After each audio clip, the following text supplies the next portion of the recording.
नमस्कार साथियों, उम्मीद करती हूँ आप सब बढ़िया होंगे और अपनी पढ़ाई को अच्छे तरीके से कर रहे होंगे। तो कल जो है हम लोगों ने उद्योग से रिलेटेड फैक्ट देखे थे, ठीक है। और वो भी हमारा यहाँ तक के फैक्ट कंप्लीट हुआ था, ठीक है। अब आज जो हमारा शुरू होगा वो परिवहन व्यवस्था से। किससे? परिवहन व्यवस्था से रिलेटेड फैक्ट करेंगे आज हम। तो चलिए देखते हैं हमारा आज का फैक्ट क्या है। तो पहला फैक्ट हमारा है, विश्व की विशालतम सड़क प्रणालियों में भारत का स्थान है। विश्व की विशालतम सड़क प्रणालियों में भारत का स्थान कौन सा है? तो वो है द्वितीय स्थान। कौन सा स्थान भैया? द्वितीय स्थान, ठीक है भैया। इसके आगे, किस राज्य में राष्ट्रीय राजमार्गों का सबसे बड़ा तंत्र विद्यमान है? तो वो है हमारा उत्तर प्रदेश में। कहाँ भैया? उत्तर प्रदेश में, ठीक है। इसके आगे, भारत में प्रथम रेलवे लाइन किसके शासन काल में बिछाई गई? तो वो बिछाई गई थी भैया लॉर्ड डलहौजी। किसके शासन काल में? लॉर्ड डलहौजी के शासन काल में, ठीक है। इसके आगे, भारतीय रेलवे की सर्वप्रथम रेलगाड़ी गवर्नर जनरल लॉर्ड डलहौजी के शासन काल में बोरी बंदर यानी मुंबई छत्रपति शिवाजी टर्मिनल से ठाणे के बीच चली। तो वो कब चली थी भैया? तो वो चली थी 16 अप्रैल 1853 में चली थी। कहां से? मुंबई से ठाणे के बीच, ठीक है। और किसने चलवाया था? लॉर्ड डलहौजी ने। इसके आगे देखते हैं, भारत का सबसे बड़ा लंबा रेलवे प्लेटफॉर्म कहाँ है? तो वो है गोरखपुर में। सबसे बड़ा रेलवे प्लेटफॉर्म कहाँ है? तो वो है गोरखपुर में, ठीक है। कोंकण रेलवे जोड़ती है, किसे किसे जोड़ती है? तो वो जोड़ती है रोहा और मंगलूर को। किसे की जोड़ती है? रोहा और मंगलूर को कोंकण रेलवे जोड़ती है। इसके आगे, काराकोरम राजमार्ग किन्हें जोड़ता है? तो वो जोड़ता है पाकिस्तान और अफगानिस्तान को। काराकोरम किसे जोड़ता है? पाकिस्तान और अफगानिस्तान को। इसके आगे, किस शासक को ग्रांड ट्रंक रोड के निर्माण का श्रेय दिया जाता है? तो वो दिया जाता है शेरशाह सूरी, ठीक है भैया। शेरशाह सूरी ने ही जीटी रोड का निर्माण कराया था, ठीक है। इसके आगे, विश्व में भारतीय रेलवे नेटवर्क की स्थिति है? तो वो है दूसरी। शेरशाह द्वारा निर्मित ग्रैंड ट्रंक रोड पंजाब को किसके साथ जोड़ती है? तो वो जोड़ती है पश्चिम बंगाल। पंजाब को पश्चिम बंगाल से कौन सी रोड जोड़ता है? तो वो है ग्रैंड ट्रंक रोड, ठीक है। इसके आगे, उत्तर दक्षिण और पूर्व पश्चिम गलियारे मिलते हैं? तो वो मिलते हैं झांसी में। कहाँ भैया? झांसी में। भारतीय रेल को कितने क्षेत्रों में विभाजित किया गया है? तो भारतीय रेल को 17 क्षेत्र में विभाजित किया गया है। दक्षिण पश्चिम रेलवे SWR का मुख्यालय कहाँ है? तो ये है हुबली में। कहाँ भैया? हुबली में। ये इंपॉर्टेंट, ठीक है भैया, ये अक्सर पूछे जाते हैं। इसके आगे, पूर्व मध्य रेलवे का मुख्यालय कहाँ है? हाजीपुर। कहाँ है भैया? हाजीपुर। जितने मुख्यालय हैं सब बेहद इंपॉर्टेंट है, ठीक है भैया। इसके आगे, भारत में प्रथम विद्युत ट्रेन कहाँ चली? तो कब चली? तो वो चली थी 1925 में। और चली कहाँ थी? डक्कन क्वीन में। कहाँ चली थी? डक्कन क्वीन में चली थी। सबसे पहले कब चली थी? तो 1925 में। और कहाँ चली थी? तो वो चली थी डक्कन क्वीन में, ठीक है। भारत के किन नगरों में 2 रेलवे जोन का मुख्यालय है? तो वो है मुंबई और कोलकाता। कौन कौन भैया? मुंबई और कोलकाता, ठीक है। इसके आगे, इंडियन एयरलाइंस का मुख्यालय कहाँ स्थित है? तो वो स्थित है दिल्ली में। एयर इंडिया का मुख्यालय कहाँ है? तो वो है मुंबई में। इंडियन एयरलाइंस का मुख्यालय दिल्ली में है और एयर इंडिया का मुख्यालय कहाँ है? तो वो है मुंबई में, ठीक है। इसके आगे, नेताजी सुभाष चंद्र बोस अंतरराष्ट्रीय हवाई अड्डा कहाँ है? तो वो है कोलकाता में। भारत में कितने मुख्य बंदरगाह हैं? तो वो है 13। भारत में कितने मुख्य बंदरगाह हैं? तो 13, ठीक है। भारत की तट रेखा पर अच्छे पोताश्रय की कमी क्यों है? क्योंकि तट रेखा प्रायः सीधी और सपाट है, ठीक है, इसीलिए। इसके आगे, किस बंदरगाह को भारत का प्रवेश द्वार कहा जाता है? तो वो कहा जाता है मुंबई को। किसे? मुंबई को, ठीक है। भारत का सबसे बड़ा बंदरगाह कौन सा है, तो वो भी मुंबई का है। ठीक है भैया। पारादीप बंदरगाह किस राज्य में स्थित है, तो वो है ओडिशा में। कहाँ भैया, ओडिशा में। भारत का सबसे गहरा तथा स्थलबद्ध सुरक्षित बंदरगाह कौन सा है, तो वो है विशाखापत्तनम। कौन सा भैया, विशाखापत्तनम। ठीक है, यह एक स्थलबद्ध बंदरगाह है। ठीक है, इसे याद रखिएगा। भारत का कृत्रिम बंदरगाह कौन सा है, तो वो है चेन्नई का बंदरगाह। ठीक है, इसके आगे, विगत 50 वर्षों में भारतीय रेल मार्ग के पथ की लंबाई में लगभग कितने प्रतिशत की वृद्धि हुई, तो वो हुई थी 16.6%। ठीक है, 16.6% हुई थी। ठीक है, इसके आगे, भारत में किस राज्य में प्रदेश राजमार्ग की लंबाई सर्वाधिक है, तो वो है महाराष्ट्र में। ठीक है भैया, इसके आगे क्वेश्चन है हमारा अब, तो वो है, निम्नलिखित नगर युग्मों में से कौन सा एक हाल ही में 6 पथ एक्सप्रेस मार्ग द्वारा संबद्ध किया गया है। ऑप्शन ए है अहमदाबाद बड़ौदा, ऑप्शन बी है ढाका तथा चटगांव, ऑप्शन सी है मुंबई तथा पुणे, ऑप्शन डी है इस्लामाबाद तथा लाहौर। तो ऑप्शन सी हमारा सही हो जाता, मुंबई तथा पुणे। ठीक है भैया।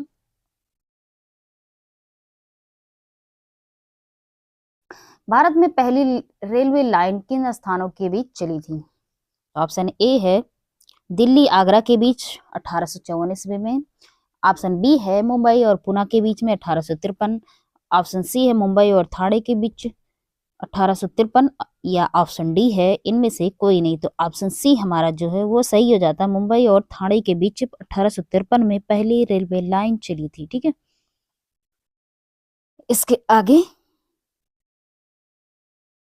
देश में माल परिवहन के लिए कौन सबसे बड़ा माध्यम के रूप में प्रयुक्त होता है, तो वो होता है रेलवे लाइन। कौन होता है भैया, रेलवे लाइन। पहिए और एक्सिल बनाने वाली रेलवे यूनिट कहाँ अवस्थित है, तो वो अवस्थित है बंगलुरु में।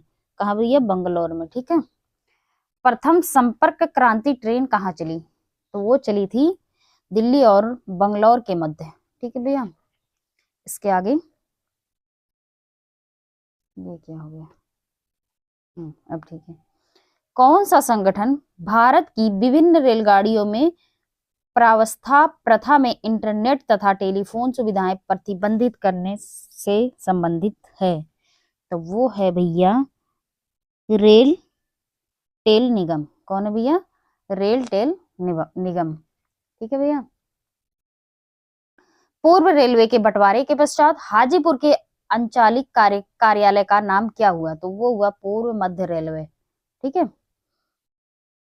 अब तक काम आने वाला विश्व का सबसे पुराना भाप इंजन कौन सा है, तो वो है फेरी क्वीन। कौन, फेरी क्वीन। भारत में वायु परिवहन का विकास कब प्रारंभ हुआ, तो वो हुआ था 1911 में। ठीक है भैया, इसके आगे, कौन सा बंदरगाह भारतीय सामुद्रिक व्यापार का पूर्वी द्वार कहलाता है, तो वो कहलाता है कोलकाता और हल्दिया। ठीक है भैया। नेहावा शेवा बंदरगाह परियोजना कहाँ स्थित है, तो ये है मुंबई में। भारत के पारादीप एवं कांडला पत्तन किस तट पर स्थित है, तो वो है पूर्वी पश्चिमी तट पर। किस पे भैया, पूर्वी और पश्चिमी तट पर। ठीक है, भारत के पूर्वी तट में सर्वश्रेष्ठ प्राकृतिक बंदरगाह है, तो वो है विशाखापत्तनम। विशाखापत्तनम कैसा बंदरगाह है, तो वो है प्राकृतिक बंदरगाह। ठीक है भैया, इसके आगे,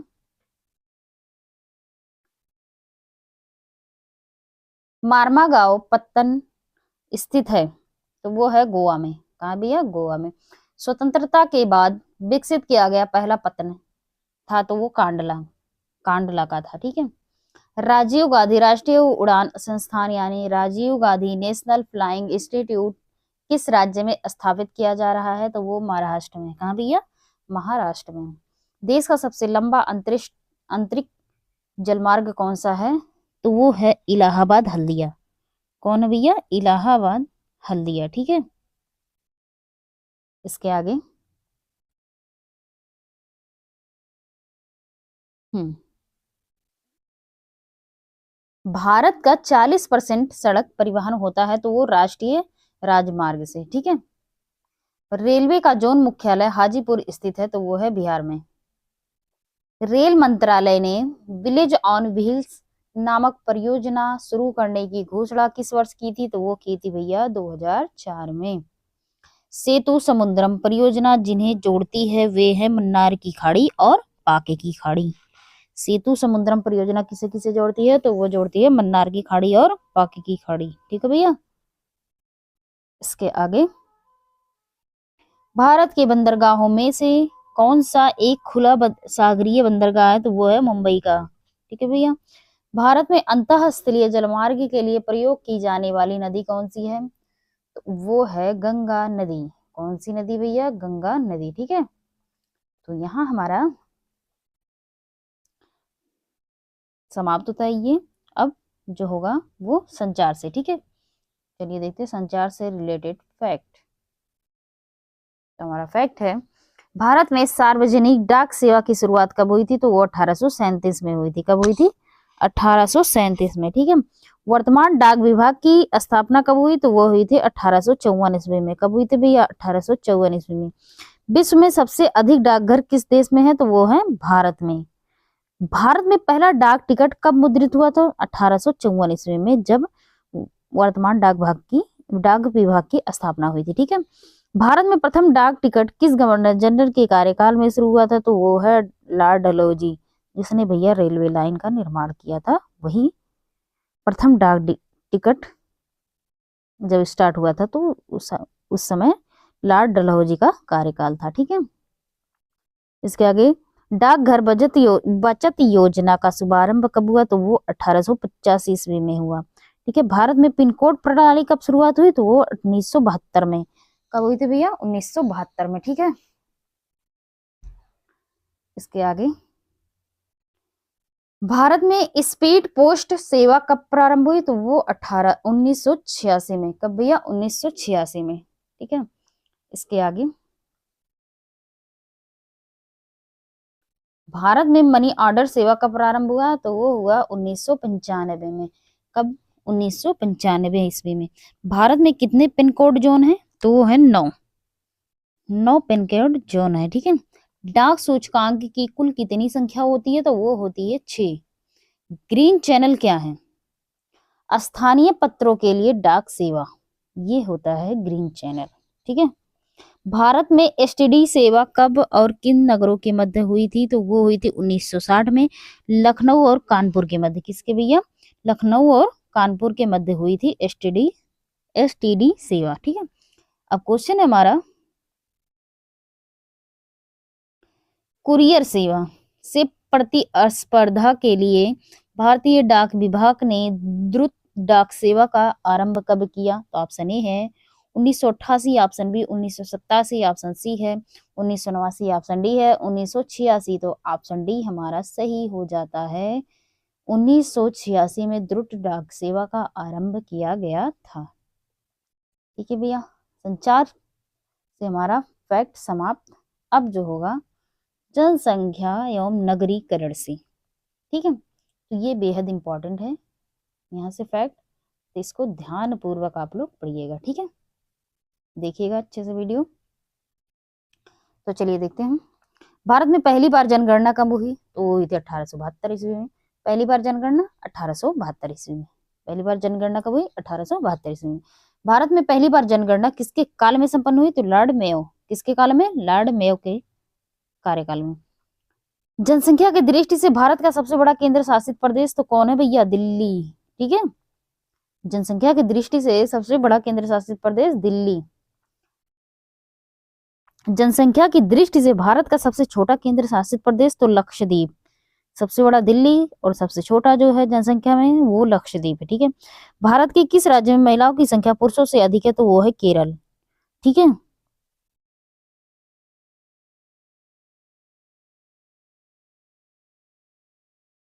इसके आगे, भारत में बीमारू राज्यों में सबसे घना आबाद राज्य है, तो वो है बिहार। कौन है भैया, बीमारों में बिहार।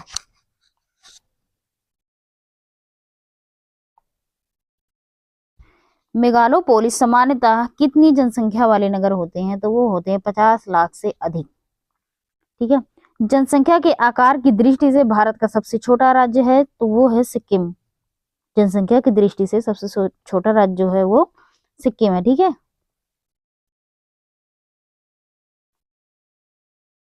इसके आगे भारत का सर्वाधिक नगरीकरण वाला राज्य तो महाराष्ट्र है। कौन है भैया? महाराष्ट्र जो है सबसे नगरीकरण वाला राज्य है। भारत के किस राज्य में ईसाई जनसंख्या का प्रतिशत सर्वाधिक है तो वो है मिजोरम में सबसे ज्यादा ईसाई हैं। भारत का क्षेत्रफल संसार के क्षेत्रफल का 2.4% है, परंतु इसकी संपूर्ण मानव प्रजाति का 17% जनसंख्या है। ठीक है, इसके आगे भारत में जनसंख्या घनत्व की दृष्टि से बिहार का क्रम है केवल राज्यों में तो वो है पहला। कौन है भैया? पहला। ठीक है, भारत की कुल जनसंख्या में बिहार की जनसंख्या का क्या प्रतिशत है तो वो है 8.04%। भारत की तीसरी सर्वाधिक बोली जाने वाली भाषा तो वो है तेलुगु। कौन है भैया? तेलुगु। ठीक है,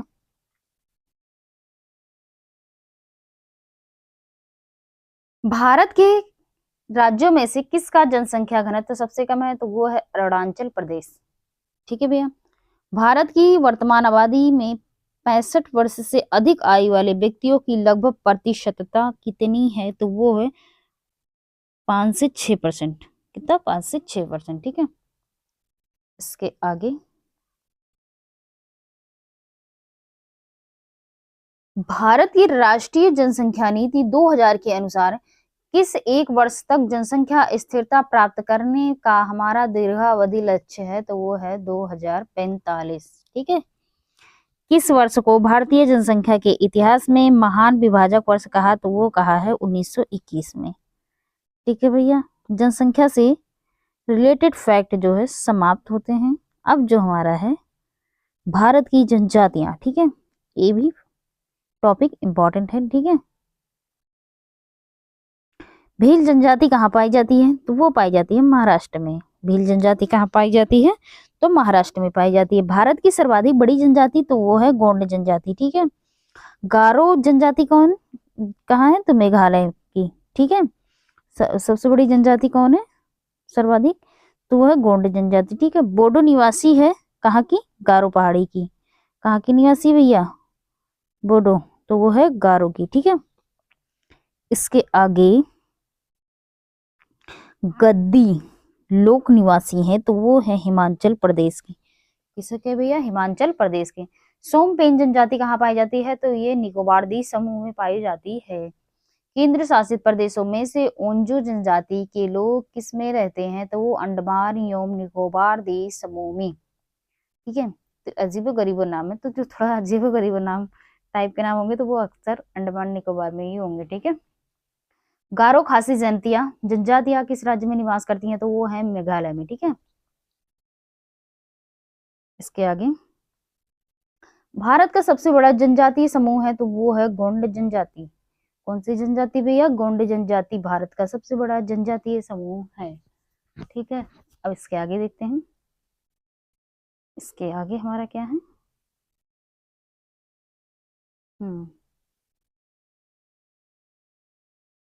यहाँ क्या है?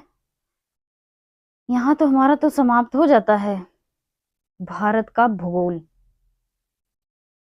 यहाँ जो हो जाता है द एंड। ठीक है भैया, भारत के भूगोल का यहाँ जो हमारा हो जाता है द एंड हो जाता है।